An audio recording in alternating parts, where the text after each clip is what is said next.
Some TV shows get canceled because of bad ratings. Others, because they tell too much of the truth. South Central was unlike anything on television. It showed the real struggles of a black family in South Los Angeles, dealing with gang violence, poverty, and survival, but in a way that was relatable, emotional, and sometimes even funny. It was gritty, raw, real, and maybe too real for network TV. So why was South Central canceled after just one season? Was it really about low ratings? Or was Fox silencing a story that hit too close to home? Stay with me because this is the untold truth behind South Central's shocking cancellation. By the time South Central premiered in 1994, black sitcoms were everywhere, but they all followed a safe, predictable formula. Shows like The Fresh Prince of Bel-Air, Family Matters, and Living Single were undeniably successful, but they portrayed black life through a lighter, feel-good lens. Even Martin, with its raw humor, was still mostly about laughs. But South Central? It wasn't about fancy mansions or funny misunderstandings. It wasn't about a wisecracking dad teaching life lessons with a chuckle at the end. This was real life. At its core, South Central told the raw, unfiltered story of a working-class black family trying to survive in one of the toughest neighborhoods in Los Angeles. It showed a single mother struggling to raise her kids after her husband was killed, a teenage son torn between education and the streets, a young daughter trying to hold on to her innocence in a harsh world,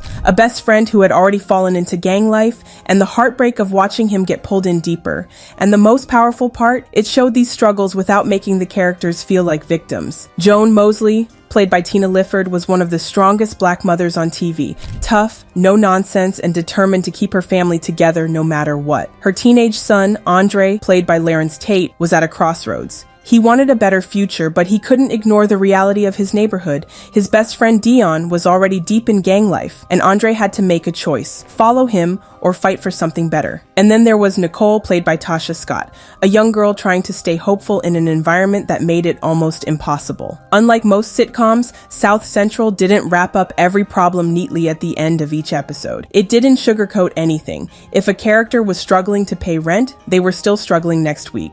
If a kid got involved with a gang, there was no quick fix solution, and that's what made it so powerful. This wasn't just another sitcom. It was a reflection of real black life, one that network TV had never dared to show before. But there was one problem. TV wasn't ready for the truth, and neither was Fox. From the moment South Central premiered, Fox seemed unsure about what to do with it. It wasn't like other black sitcoms of the time. There were no over-the-top comedic moments, no flashy settings, and definitely no wealthy main characters living comfortably. This was a raw, realistic story about a struggling black family trying to survive in South Central Los Angeles.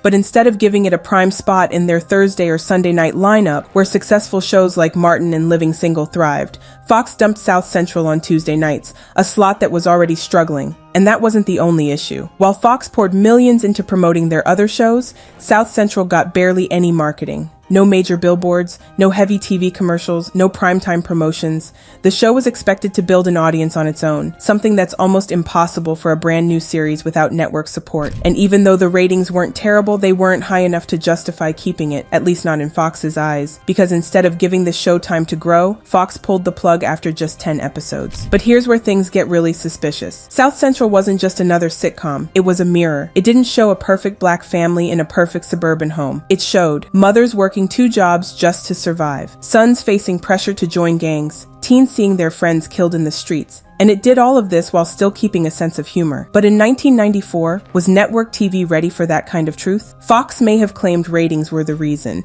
but some believe the show's honesty made executives uncomfortable. They didn't want to show a widowed black mother struggling to put food on the table. They didn't want to show a black teen caught between his future and the streets. And so, they killed the show before it could get too big. But the controversy didn't stop there. Many black viewers and activists believe Fox was deliberately moving away from black-led programming, especially shows that tackled serious social issues. Jesse Jackson, one of the most prominent civil rights leaders in America, called for a boycott of Fox, accusing the network of pushing black stories off the air. He wasn't alone. Critics pointed out that Fox had built its audience in the early 90s by appealing to black viewers, giving us groundbreaking shows like In Living Color, Martin, New York Undercover, Rock. But now, it seemed like Fox was moving away from those roots, canceling shows that focused on black culture and serious social issues in favor of more mainstream programming.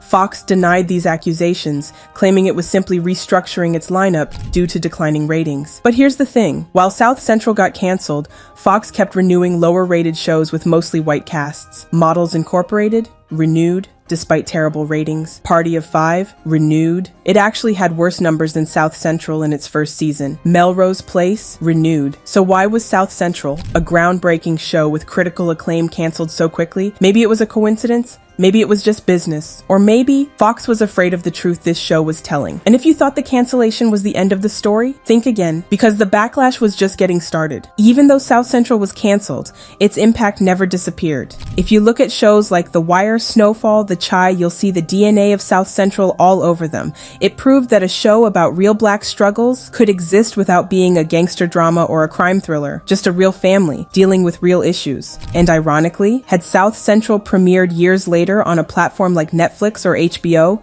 it probably would have been a huge hit. But back in 1994, the world wasn't ready. At the end of the day, South Central was never given a real shot. It wasn't because of bad writing. It wasn't because of low quality. And it wasn't even because of bad ratings. It was because the show was too raw, too honest, and too real. And the sad truth? If a show like South Central had a white cast in a suburban setting, it might have run for 5 or 6 seasons. Instead, it got 10 episodes and a quiet, forgotten cancellation. So now I'll ask you, did South Central get canceled because of ratings? Or because TV wasn't ready for its truth? Let me know what you think in the comments. What do you think? Should South Central have gotten more seasons?